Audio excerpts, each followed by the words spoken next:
The president and his team have ramped up their pressure campaign on Federal Reserve Chair Jerome Powell to lower those rates. They've also openly speculated about firing him. Earlier today, the president was asked about Powell and when the two had last spoken. I told him he's doing a very bad job. He's way late. That's why I call him too late. Jerome Powell is too late. He's way late. Interest rates should be coming down. We have a very, very successful country. We should have the lowest interest rate anywhere in the world, and we don't. Jerome Powell has done a terrible job, and frankly, I don't think he could do a worse job. He's called everything wrong. As we just heard, the president keeps ripping into Jay Powell, saying he's done a terrible job and should have been bringing these rates down already. Has Trump's reasoning about this changed? I mean, he's asking for a very big rate cut.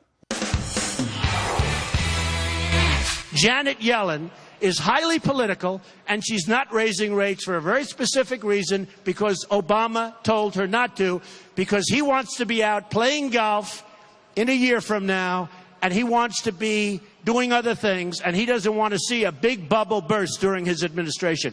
Blunt comments from the Donald this week. I don't think he knows any other kind of comments, by the way, accusing this time Fed Chief Janet Yellen of risking the economy to save President Obama. Mike, is Trump right or wrong? David, Trump is spot on with his comments about the Fed. The Fed's policies, by keeping interest rates so long, has enabled Obama to borrow an unprecedented amount of money, allow him to redistribute it with his entitlement programs and welfare programs, and it's really hurt the economy. This is the worst recovery since the 1930s, and we have the lowest percent of the labor force participating in the labor market that we've ever had.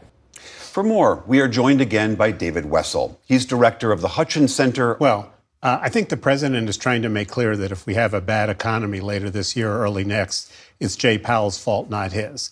Presidents often want lower interest rates. He's not the first president to be frustrated.